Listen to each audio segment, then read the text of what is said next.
So welcome, and let's begin. Let's begin by welcoming to this webinar, which is called a new chapter, Revitalizing the Imagination for the Sake of the Common Good. And we are very, very delighted to for you to join us. And we see this as the beginning of a hopeful, energized conversation in a time of crisis. It's a beginning of a conversation. That's why it's a webinar format today, to set the table of what the conversation is going to be. But as we move forward beyond this, we are looking forward to smaller kinds of engagements in which we're going to all see our faces and engage. But this morning's webinar is hosted by two organizations, and we've been in conversation together, exploring the revitalization of Christian imagination for the sake of the common good and the role of the church in the kind of crises that we're facing. And I am Roxburgh. I'm one of the co-founders of the Journal for Missional Practice and the Missional Network. My other friends and partners are Martin Robinson, who's on this, is Mary Publicover, and Sarah Jane Walker. And I was the one elected to be the face in front of you, but behind that are some others. And Jenny, you can introduce your organization as well. Sure. So I'm Jenny Sinclair. I'm founder director of Together for the Common Good. So we help people across the churches play their part to strengthen the bonds of social trust, to rediscover their sacred relationship with people and place. So we've developed a program in common good thinking and practice for church members, leaders, for schools. We generate public conversations across the Christian traditions and with people of other faiths and non-religious partners. And we draw from across the Christian traditions, and in particular from Catholic social thought, a great body of thinking intended as a gift to all people of goodwill. And by the grace of God, our work is volunteer driven, and I want to honor our many colleagues and partnerships and the contribution of everyone involved. And on this webinar, my close colleagues Alison Gelder are here, and Nick Townsend, and many more are watching via Facebook. So we're really delighted to welcome our good friend Maurice Glasman joining us today. Lord Glasman, as many of you know, is a Labour peer in the British Parliament.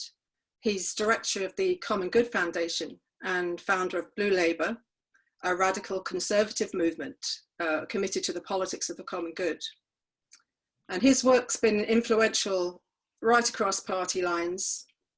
He comes from a Jewish background, and in that sense, he's unique in his engagement with Catholic social thought.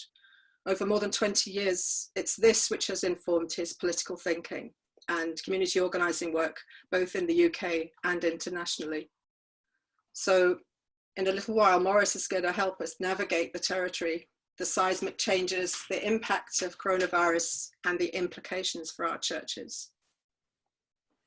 And I know that many of you will have read Maurice's article, "The Coronavirus Has Sounded the Death Knell for Liberal Globalization."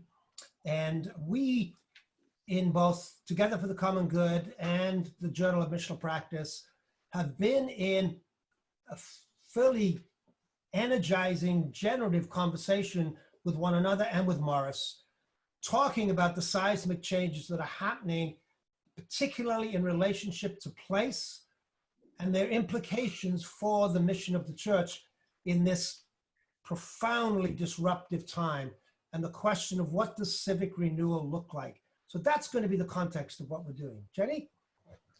So we'd just like to especially welcome the 100 church leaders that we've invited to join us and participate via Zoom. So you are pastors, bishops, parish priests, vicars, archdeacons, ministers, church planters, directors of ministry, theologians, leaders from parachurch bodies, and you're from across the UK, US, Canada, New Zealand, Netherlands, Italy. It's amazing to have you all with us. And you're, again, across the traditions. So you're Free Church, Catholic, Pentecostal, C of E, Episcopal, Church of Scotland, Baptist, Salvation Army, Evangelical, United Reformed, Methodist. So we're just thrilled to have such a rich gathering across the traditions. It's wonderful to have you with us. And a very warm welcome to everyone watching on Facebook Live too. We know many of you are working on the front line or you're in a strategic response role. So thank you so much for making the time for this. And we hope this conversation will be helpful for you. And again, just a reminder, I won't do this again. Well, maybe I will, but use the chat feature. Make sure it's on everyone. And we are looking for your comments, and we'll interact with them with Maurice as he's talking. And if you are watching this on Facebook, we're going to be watching for your comments, and we will bring them in. We want to pay attention to what you're saying. This is going to shape the kind of directions we'll move from here. So we all know that there's this broadening sense across the modern West that we're going through a period of huge transformation, that things are unraveling, and a dis-ease is being compounded as we've been plunged into the scary, anxious space of this virus. And in a sense, in a very real way, our well-ordered, taken for granted worlds are not working anymore. And the narrative of what we would call liberal globalization is increasingly demonstrating it's unable to address the malaise that's happening across our societies. And out of that, new questions are emerging, questions of what's going to take the place of this dominant narrative and what's next. So these are critical questions, and questions that are critical for the church as well. And we want to jump into those questions by engaging with Maurice. Jenny. So just before we do that, we just want to acknowledge where everybody is, because the pandemic is affecting us all in lots of ways. And we're all conscious of people feeling fear, anxiety and grief, loss of control, losing loved ones, facing death and mortality, the loneliness of the elderly, the longing for connection. People are losing their jobs, being unable to feed their families, the impact of businesses failing, economic instability on an unprecedented scale. And we're also witnessing extraordinary courage, professionalism and selflessness by people who've got no choice but to go to work despite the risks. And the remarkable generosity, sacrifice, the neighborliness that we're seeing. And often it's the people of the churches that are at the heart of these responses. Al. Yeah, it's really interesting. Most of you will notice this yourselves, that what's emerging all over the place is a new recognition of the need at the community level. And churches are responding in all kinds of ways as people turn to the local church. Many of them have nowhere else to go. And the churches and the leaders, even as they worry about where's all this going in their own financial future, yet there's this new awareness of neighborhood, both its vulnerability, its fragility, and its gift. And on the street level, we see people with distance engaging and rediscovering one another in all kinds of ways that we wouldn't have expected before. And there's this uncommon sense that we've got to come together. And there's a moment here where something is shifting and changing. And what then is the role of the church in that? Jenny. Yeah, in a way, this is a kind of a desert time when we're being called to see what really matters. We're seeing that where we live really matters. We're relearning our relationship with place and with the natural world, a sense of belonging. And also long-standing differences are being exposed by the crisis. So what work you do, how much space, how much money you have, determines your experience of what's going on. People whose work was unnoticed are now hailed as heroes, and everyone depends on them for survival. And whether this is honored beyond the crisis in terms of a shift of power and status, it depends on our understanding of what the common good requires. So even before coronavirus hit, we were already in a period of seismic change, and things will be different from before. So we are going to be listening in with one another to ask the question, in the midst of all of this, what is it that the church is being called to participate in? And it's Maurice that's going to lead us in that conversation. But before we invite Maurice to do this, we want to pray together. And Jenny, I'll invite you to introduce the prayer and invite everybody else to participate with us. I need to try and put the prayer in the chat for everybody. So in the chat, you'll see I've put the Together for the Common Good prayer. And Al and I are going to say alternate lines, but we'd really invite you to say this at home with us. Glory be to the Father, the Son, and the Holy Spirit. Come, Holy Spirit, we welcome you here in our midst. Govern our hearts and minds. Govern every aspect of our time together. Be in every thought and word, in every intention and motive. Lord, we thank you for those who've been an inspiration to us. Thank you for calling us through the gospel to work together and for each other. We pray for others working for the common good and for those who resist it. Bind us together across our traditions and move our hearts to desire closer to the heart of your desire for us. Lord, give us the grace to do your will and make our mission a joy. In the love of Jesus Christ, our Lord. Amen. Amen. Amen. Maurice, we are delighted to have you with us, and we have been delighted by our conversations. And Maurice is just there, he is. And so we want to invite you now to share with us. And as Maurice is doing that, we invite you to, in the listening, respond on the chat with your questions, and then we'll enter a Q&A together. So Maurice, welcome. The floor is yours. Yeah, and thank you so much. And I'm really honoured to be part of this and to be asked to contribute. Just to warn everybody, I've got a fatally weak internet connection, so if I disappear, it's not mysterious. I'll call back in on my phone. And to stress really that for me, this is a new chapter, but it's not a new book. And the content of the new chapter is actually ancient and enduring, and is part of what I've taken from the teachings of the church and from church history. Just to go to the point, what I see as characteristic of this time of the virus, is a yearning for real physical presence. This is what I'm sensing. And that's not really inhospitable to the church. We are social beings. And in a way, the paradox of this moment is that our isolation is driving a desire for connection with others. So that's the general thing. To cut towards the main argument, we need to strengthen our civic immune system. And I think that the church is a central part of that and can offer a diagnosis and a practice. As Jenny mentioned, I will always honour the inspiration and the teaching, particularly of Catholic social thought, which has guided me, and to say to Father John Armitage, just to honour the 20-year conversation we've had about this.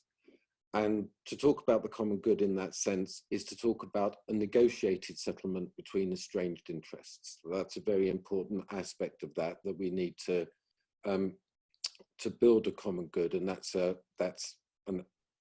an action, and it's surprising and unexpected. Also, of subsidiarity, which is the idea that things should go on at the most local possible level regarding political and economic decisions, about status, particularly the status of labour, which has become dehumanised, and the idea of solidarity, that we have an unchosen fate that binds us together, and that's always to be strengthened. So I just wanted to acknowledge Catholic social thought as a great inspiration in my life, my ethics and my politics. And for me, it's never been more relevant in divining the signs of the times. And the most important thing that I got from Catholic social thought, and not from anywhere else really, is that human beings and nature are not commodities. But there has been enormous pressure, particularly in the last 30 to 40 years, the era I call liberal globalization, you can call it what you will, which is the claim of ownership over creation itself, of human beings and nature. And it's vital that we restore an understanding that human beings and nature are not like that, and that our approach is relational and covenantal rather than contractual in terms of the politics of human association and the stewardship of nature. And as I say, these are things that I think have been very well developed in previous chapters of church history, but have been under siege, particularly in the last 30 years. So in order to when I'm involved in politics, I'm involved in the church, people are always asking Lenin's question of what is to be done, what are we going to do? And my response is to say it's better to ask Marvin Gaye's question of what's going on before we enter that, and to look at the features of the new era that we're going towards. And so last year, Pope Francis said that we're not living through an era of change, but a change of era. And that's really helped me clarify my thoughts on that, Matt. So what are these changes that are going on as we move out of the era of progressive globalization? And the first one is that the nation state has re-emerged as the primary unit of politics. This has tremendous menace and tremendous possibility that there will be a stronger role for democracy, for the idea of land and self-sufficiency, and above all, the ability to act. So politics is going to be more volatile, it's going to be more menacing, it's going to be more, more promising too. And this has been brought in an intense way with the virus, where immediately people turn to the nation state as the primary instrument for their protection and to act, the imperative of sovereignty and of action. The second feature, which has been brewing, this has been brewing for me, it goes way back, but for the crash of 2008 was the real starting point for this to become prevalent. And then here in Britain, we had Brexit. And now with the coronavirus, it's concentrating and accelerating the trend, is that the working class are clearly visible once more. So that's a really important, that work and workers and the idea of vocation and of the working class were really neglected under conditions of globalization. So now it's no longer considered nostalgic or sentimental to talk about the dignity of labor, of the resacralization of vocation, of a re-enchantment of the mundane. In the piece that was sent, I said that there's a new different definition of the working class, which is very humbling for most of us, which is something that you can't do from home. It involves going out and doing something, usually with your hands, for other people. So there's been a reversal of who is important and who really matters. I noticed that the financial sector and the creative industries can work very easily from home, but that's not quite true for people who collect your rubbish, stack the shelves, the bus drivers. And what you're seeing, even here in London, is people applauding workers, at bus depots and all these different places. So that's just a central part of the analysis, that what was invisible is now visible, and now work and the working class play a much more important role. And we could see that over the years. It was a very important part here, certainly of the Brexit vote and the political developments. And the third aspect is that people are present in the places where they live, and the importance of place has been reasserted. In particular, in this talk, I'll be stressing the civic ecology, a set of local institutions that can serve as a civic immune system against the threat of isolation, desecration, and disease. A return of the idea of the land. As with work, place has been invisible and neglected, and it's been abandoned, but it's coming to light and will play a central role, I think, in the chapter that's now being written. And with that, there's a return to the idea of the parish, a geographical, ecclesiastical, and a secular concept that actually describes the place you live in. It's a covenantal concept in that it evokes those who have died and those who are yet to be born. I'm really honoured and delighted that Andrew Rumsey is listening, and just to acknowledge the inspiration that I took from his book on the parish. And then there's the role, particularly in England, of the church in the parish, that it's been a witness to the reality and the threat of desacralisation. The idea that place doesn't matter, and that the church also shares the fate of those places in not mattering. You'll notice in the New Statesman article, I didn't write about the church. And in politics, increasingly in the era of globalization, the church has been invisible when discussing the future. The central point I'm making is that the church shares the fate of workers and of place in having been abandoned when thinking about the future, but can now be restored. And it has been invisible in the globalized economy. The language that we used to use for both place and for workers were the left behind, the losers. In North America, I heard people talk about flyover country. And I think that the church can speak with authority on that as a faithful witness. It's an institutional presence, and it's a real physical presence. And this has been true, I think, here in England. And now that the churches have been abandoned, they've got the atmosphere of a haunted house. You know, that's how I'm viewing it. And there has been enormous pressure on the church to abandon parish and to abandon place. And that reached a very intense form in the era of globalization and is still menaced. So it's once again worth reflecting on the paradox I mentioned earlier, that at a moment of the greatest use of the internet, the sense of place is being rediscovered. And that the crucial task is to ensure that the places where people live are no longer described as God-forsaken, and that they are very much in need of a blessing, which I will come to. So under the conditions of this pandemic, the places where people live and work, these are the places that people now understand where they supply the food and from which people distribute it, where people live and they go out to work. These places are necessary once more, and it's essential that they're a central part of the story in the new chapter. So just to summarize, what's going on, the Marvin Gaye question is that what has been happening is that which was previously denigrated and despised when it wasn't invisible and ignored is now visible and powerful. It is a truth, it is beautiful, and our attitude to this has to be relational, faithful, and in that way sublime. And it's sublime because in this story, the church is vulnerable. It's not only there to help, but also to be supported. I feel very strongly that the church is in need of friendship, that the church needs to share a real physical presence with others in the places where it is.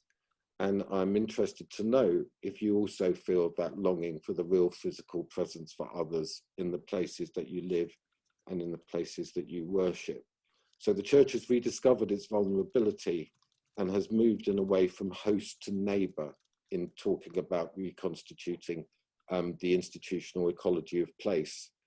And this is important because this chapter could go very wrong. It could lead to the concentration of very big corporate companies. It could lead to a very, very strong role for a central state, for the disintegration of small business. The chapter is not written, and there will be enormous pressure to return to the past, to return to normal.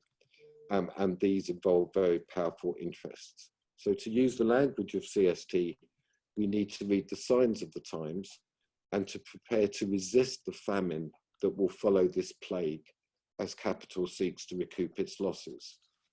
And it will follow the familiar pattern that we saw in 2008, where workers were degraded, businesses sold off, land bought and shops closed, parishes merged, cemeteries desecrated, and the future was defined in terms of car parks and internet access.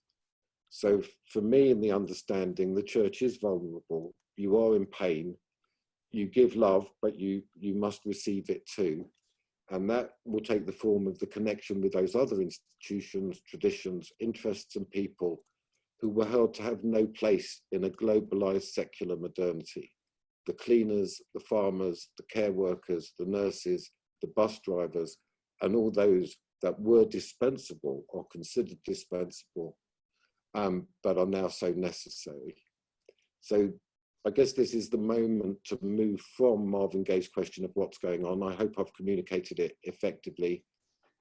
It's about the rediscovery of place, of work, of politics, of all that that was submerged by mobility, career, and the end point of living in a global city. And now it's time to just tentatively suggest, you know, what is to be done to engage with Lenin's question.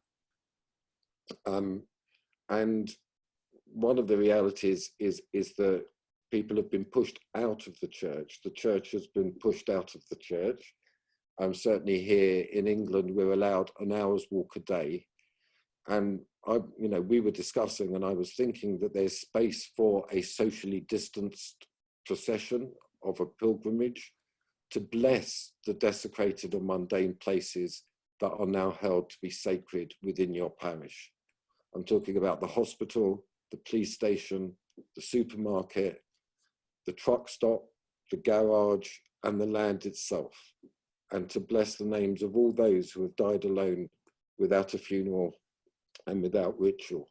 You can bless the land, which is the source of our food, which is vital now that the global supply chains are so unreliable. From a left-wing perspective, I've rephrased the thing, you know, workers of the world unite, you've got nothing to lose but your supply chains.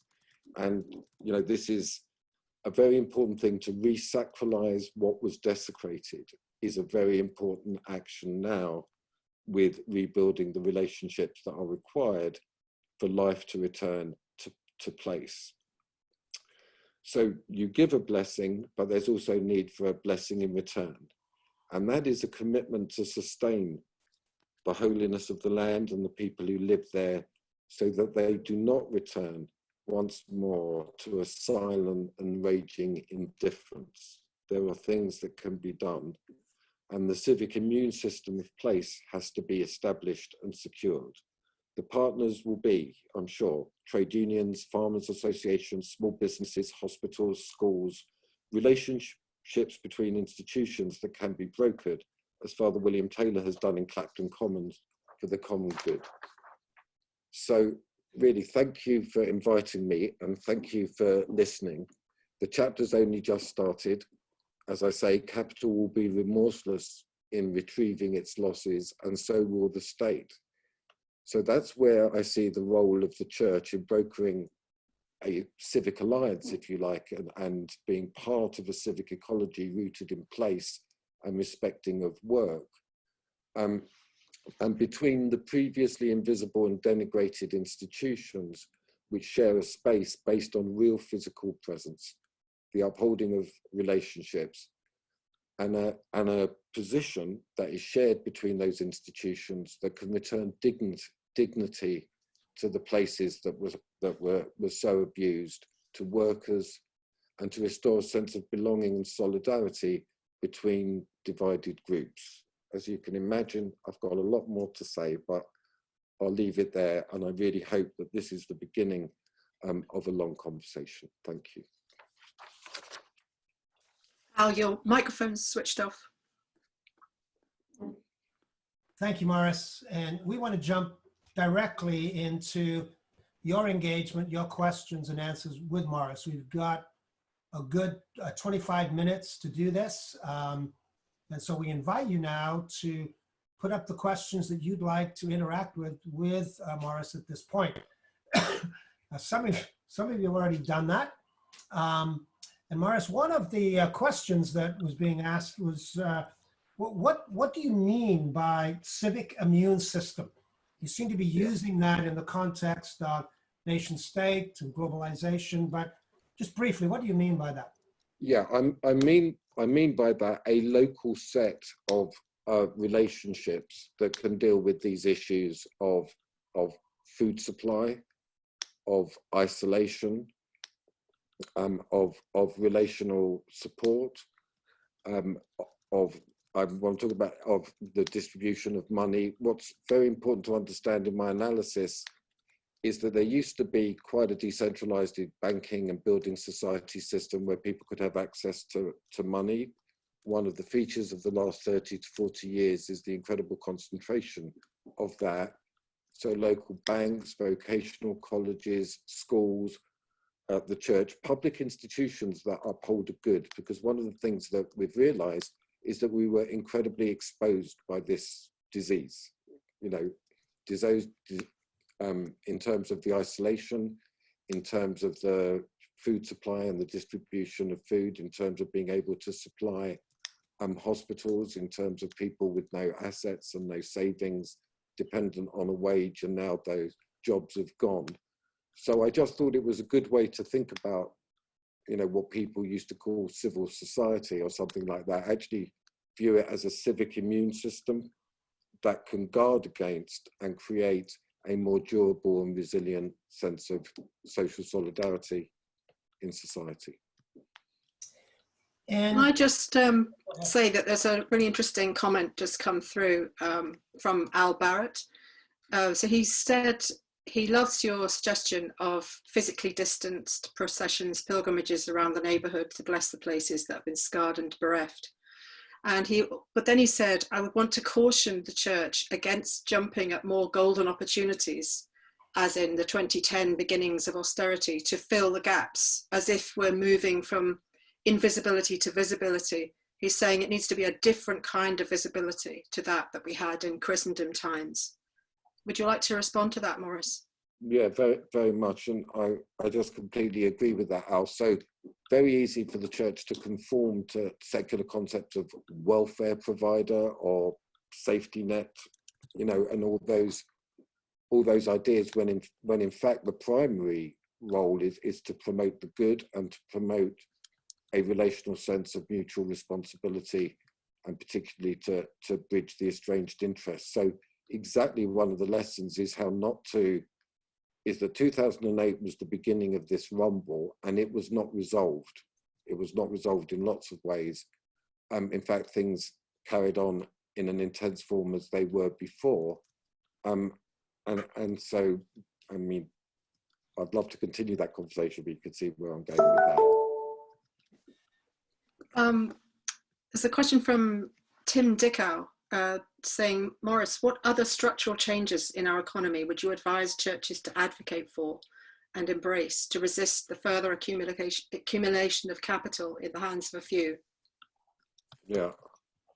Okay, so worked quite extensively on that. I'll just go through three, which are really rooted in the Catholic social thought aspect. The first is the endowment of regional banks, mutually owned regional banks for access to capital. That's also because of the incredible explosion of usurious payday lenders that really do prey upon the poor, but also so that local economies, so local farms and businesses that are now considered necessary in order to, you know, supply chains and food security can be ensured. So a decentralization of capital. Another aspect, which is really very important, it's about the dignity of labor, is about vocational colleges. We've had an exclusively academic approach to higher education, in fact, all education. Now that we've discovered the importance of work, the skill involved in work, the virtues involved, the bravery, the sacrifice, I think it's essential to establish, I've said before, I'd close half the universities and turn them into vocational colleges. And another one relates to corporate governance, which is the representation of the locality and the workforce in the decision-making strategic head of the company. So something quite different to corporate social responsibility, a common good in corporate governance, because what we've seen is the remuneration of executives. We're seeing it now, even with the furlough scheme and the bailouts.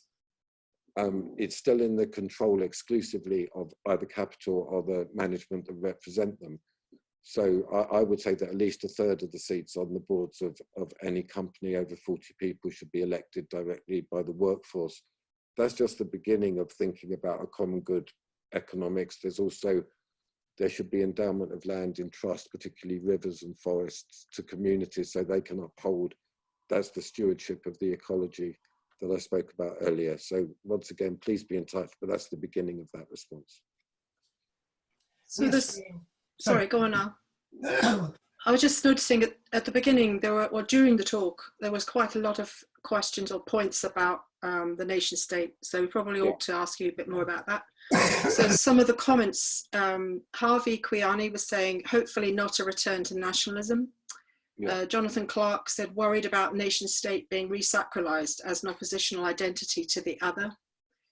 Paul Goodliff has a question. In this pandemic, we have both the actions of the state, which has the heft necessary for much of the responses, like medical scientific research, but matched by very local rediscovery of good neighborliness. Rather than a radical opposition, do we need a new collaboration between the two, both nation state and local community? Yeah. So this is it's not the big one, but it's a very big one. So I'll begin like that, and to say that, you know, the choice before us is not whether there's a nation state or not, but what form does it take, and how does it work, and how do we conceptualize it? And the absolute opposition to a definition of a nation state that excludes any of its citizens and is discriminatory in that form. But there is an enormous promise in rediscovering solidarity. So in the concept of subsidiarity, we need to build, what's been hollowed out is the body politic, is the body. So the modern nation state is just like a modern corporation. It's very top heavy, it's all mind, no body. I just remind you that corporation means body. It has a also very important part in relation to the state. So how the state is a very necessary part of conceptualizing solidarity, the equalization of burdens. It has the legal authority. So there needs to be, to some extent, a re-enchantment of that story. But that has to be in absolute opposition to an aggressive nation state and the development of internationalism, of solidarity with others. I mean, we're going to move into a situation soon where I think that China, rather than Russia, is going to be the thing that's being demonized against, and how we approach that. And how I'm in favor, for example, in all free trade deals, of free and democratic trade unions as a condition of trading, you know, to establish the democratic self-organization of labor. So there's not a global system where capital picks between states about which workforce it can exploit. But to get to the difficult part, the re-emergence of the nation state is both a menace and a possibility, and the politics that is to come has to ensure that the sovereignty that it has resists the domination of capital on the one side, and also the domination of any particular groups within that society of others. That's the imperative of the moment, but there's no avoiding the return of the state as the primacy agent of sovereignty. And to have a constitutional system which allows local places within that sovereignty to act. So not a decentralization that's purely administrative, but one that's genuinely political. Some of the questions, Maurice, I want to try to bring three of them together. One is you were talking about the parish, yeah, and the criticalness of the parish as place and embodied life. And church has tended to want to see itself as parish. And then someone raised the question of what about Main Street, which is a North American term for, well, you know, the place to which people walk and go and connect with local businesses, that this has been eviscerated in the networked society. And then Judy Paulson made this comment: local churches ought to be well positioned to partner with others in local neighborhoods in the way you're suggesting, but there's a problem. Many churches have been busy focusing on themselves. There needs to be a massive shift outward, and I would interpret that as back into the local. This is a central challenge to help churches conceive of the dream God has for them and for the world. So if we bring those together, the evisceration of the local, this naming of the parish, when I look at the parish churches around me, and there are 3 of them, the clergy drive in, the people tend not to live in the local.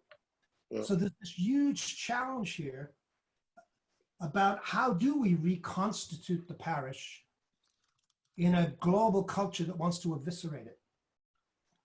Yeah, well, that's in a way that's it. So the first is an urgent that the church has shared faith with other local institutions being lost. You are breaking up. Maurice, your connection's getting weak. Structured. Is it okay? It's all right now. Okay now. Just try and repeat that last bit. Yeah, the church has been prey to the same globalizing structures of the evisceration of place, marginality, and completely the small towns have endured a complete loss of purpose with deindustrialization, denuding of assets and capital. So here in England, in a lot of towns that I visit, and I don't know, I would imagine it's the same in the United States and Canada, pound shops, tattoo parlors, you know, and payday loaners are on the street. So there's been a breakdown of small business. It's all part of the domination of Amazon and large corporations. However, what the possibility of the moment can suggest is that as there is, and this relates to the previous question about the state, how can we organize politically so that the state can underwrite the renewal of the local? That's part of that regional banking and vocational colleges, is to give some institutional form to this new chapter. And so the fate of the parish, the fate of the small towns is the same fate. And then there's a second point, which I want to raise, is that while the church should be humble, there's also something unique and beautiful in its conception of, you know, being embodied and embedded in the place that it is, in the idea of the body and the renewal of the body, the resurrection, if you like, of the local through relationship, through love, and through the common good. I find that's, and the church has something distinctive to bring. So while it should be humble, it also should not eviscerate itself and to proclaim the truths that it has. And then that relates to the other point, which is that you have been pushed out of your churches now.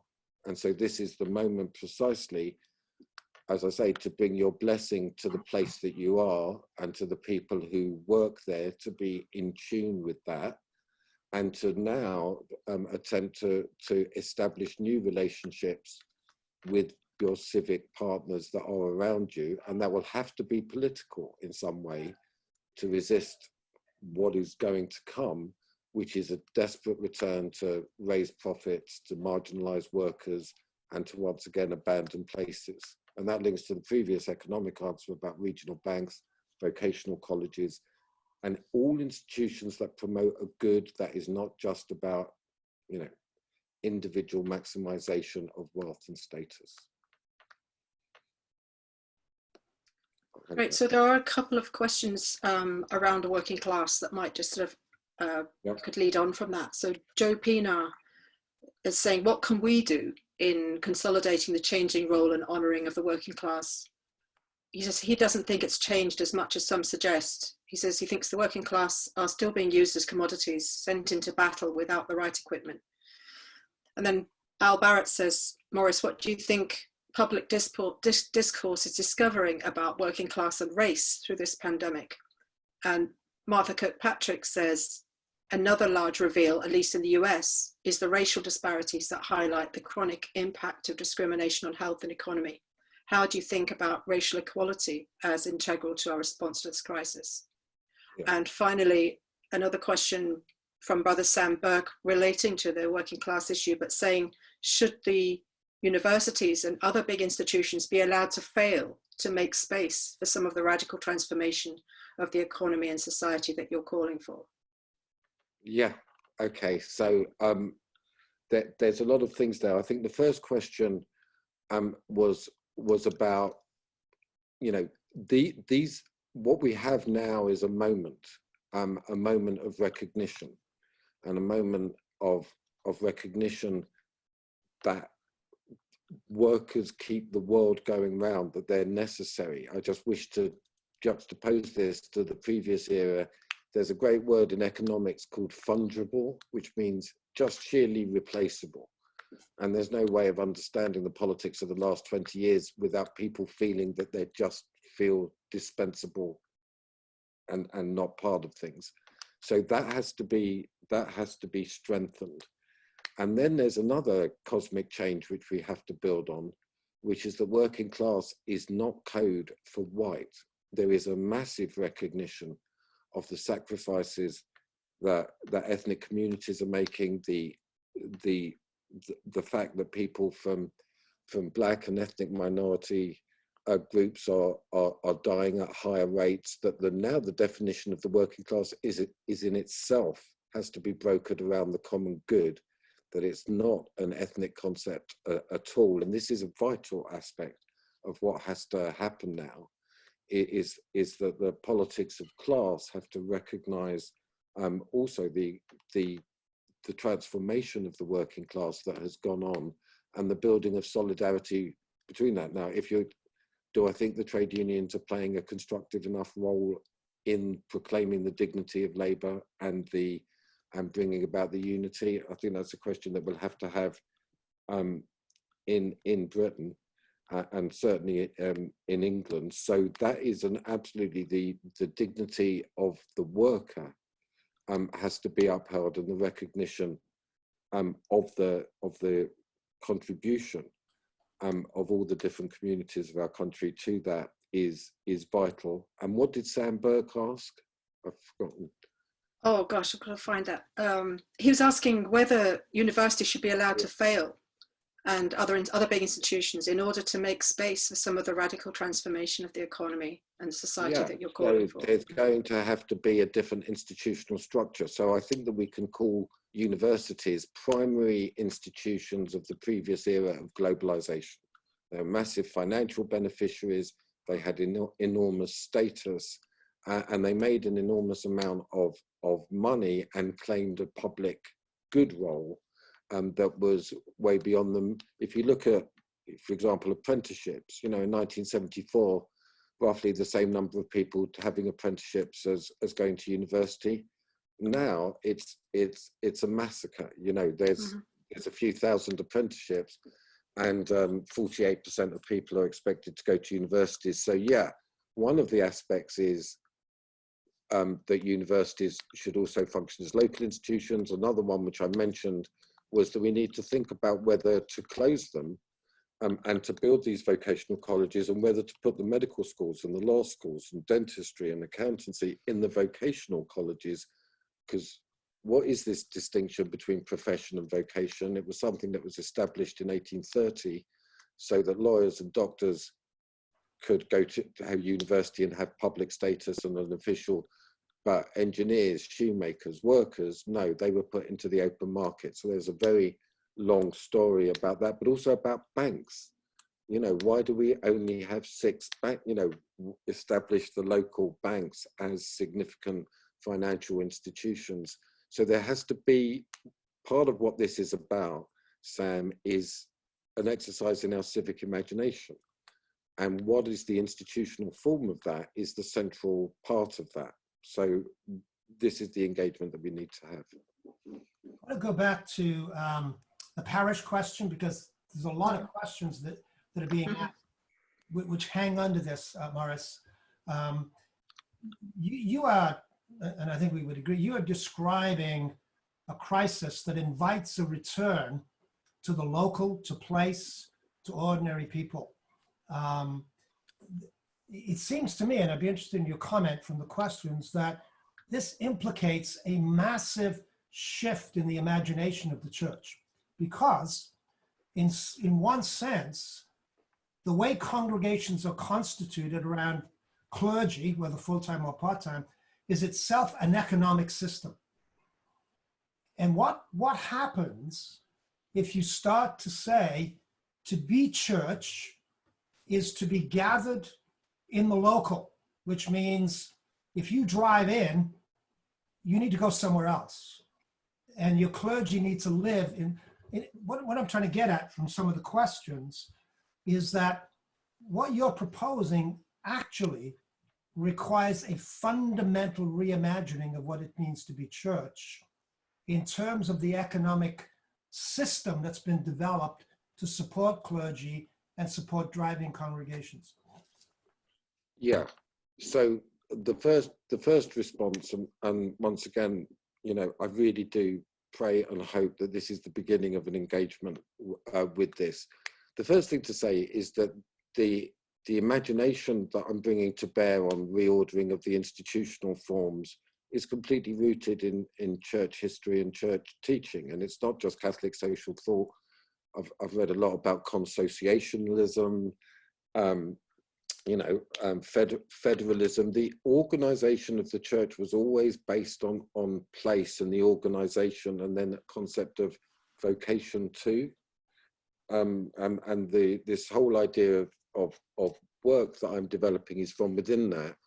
So I would prefer to rephrase and say, has the church been sort of captivated by a secular fantasy relating to the dissolution of place, of managerialism, of individuals outside of relationships that are there to be targeted and harvested? And to what extent is what I'm saying just an expression of a historic imaginary that was very deeply embedded in church teaching? So I don't think it's quite as radical. In other words, Alan, I'm saying it's not quite as fundamental as you say, and that's why I brokered the conversation about this being a new chapter rather than a new book. You just have to look before the 1960s to church thinking, and you'll see a huge number of these ideas there, and the way that it affected the secular political forms. So the movement and party that I'm in, Labour, historically drew enormously on this tradition before it became captivated by the state and scale. So we're all bound for a reimagining. The crucial political thing is to work within the experience of people and not, and this is where it is at the moment. There's a very real longing for real physical presence of others. There's a genuine longing to respect the work that workers do, and not just an interest in celebrity and creatives and financial managers. These are not the heroes of the story at the moment. And then to relate to that other point at the beginning, and how do we turn this into a renewal of a civic democracy as a means also of resisting the domination of a potentially authoritarian state. So these are the issues in play, but the fundamental response to what you're saying is this is an act of the imagination that's very much, in my understanding, that was given to me by my engagement with church teachings. Right, okay. So we're nearly at the end of our time. It's just one question that perhaps you could finish up with. So Sister Margaret Atkins has asked the question about environment. So she's asking, how will all this affect our chance of averting environmental disasters and climate change and biodiversity loss? And Paul Goodliff adds to that, saying, does Maurice think there is a place for a global response, for instance, to climate change and poverty in areas most vulnerable, while being highly skeptical about globalization?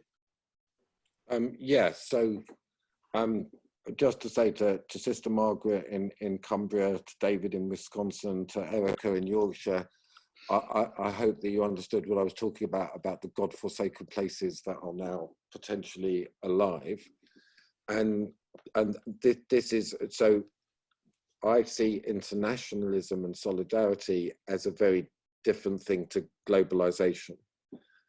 And we have to recognize that the discussion about global environmental crisis, for various reasons, hasn't resonated with working class people. There needs to be a reimagining of that in terms of stewardship, in terms of care for creation. So there is definitely a space for concerted international action to limit the commodification of labour, and that's where the institutional imagination comes in, and to endow the land, the rivers, the forests, the parks to local people who would elect a steward in order to preserve its non-commodity and communal status. I think once again, subsidiarity is a vital part of conceptualizing the environment. So the exploitation of nature and the exploitation of human beings, if I say one thing to you that is fundamental, it's the same thing. And so how we live together and how we live with our environment is vital. And the politics of that is to engage people in the protection of their local places from exploitation, and that relates to corporate farms, that relates, and also we've got this experience now of the air getting better because people are driving. These are all to be local economies are the best way to preserve the global ecosystem. So we are drawing to a close now. We want to respect our time. I just want to say a few things and then I'll hand it over to Jenny. There's lots of questions from people on the Facebook stream as well. We are going to be gathering these questions. They're going to be very critical to our listening to you around our question of how do we carry forward this conversation. And so you will be receiving contact, nothing more than simply saying, here's a report and here are some potential next steps we plan to follow in this conversation. And as we end, there may well be key questions that you would like us to not miss and to hear. And we invite you to put them up on the chat now. So we are going to be following up simply in terms of conversations carrying forward. And you are invited very much to become participants in that. Jenny, I'll turn it over to you. Okay, great. So just to say, everybody who is joining by Zoom today will get an email on Monday with a report of this webinar and a link to a recording and some indications of our next steps. So we do plan to follow up from this. This 1 hour has been incredibly rich, and it's actually the first sort of public outworking of a number of conversations that we've been having together. Al, Sarah Jane, Martin, myself, and Maurice, and we're going to continue doing that. And we may bring in some other people in on that, and we'd love to hear from you. So please do put your questions and comments in the chat. We'll be mining it very carefully. We'll take great care to notice what you've said and to incorporate it in what we do going forward. So I just want to thank Maurice on behalf of everybody watching on Facebook and on Zoom. It's been amazing. Whistle stop very fast, but so much has been touched on in such an hour, and we can do a lot more, I'm sure, in future editions. So thank you, Maurice. I just want to say, well, thank you. It's been a delight, the conversations leading up to this, but at this moment, I just say to people, I'm just a participant. If you've got any conversations that you wish to pursue, please be in touch with me or the Common Good Foundation or with Jenny or with Al or with Martin. And I'd love to engage with the concerns that you have, because it's vital that we have, I always say that one area where my mum was wrong, only where there's a way is there a will. And we have to put some energy into thinking about the way that we come out of this. And I just want to say thank you to everybody for your time and the engagement, and thank you. Thank you, Maurice, and thank you everybody who listened in on live stream. We'll be in touch. Thanks again. Godspeed. Thank you. Thank you. God bless everyone. God bless. Thank you. God bless everyone. Yeah. Bye-bye.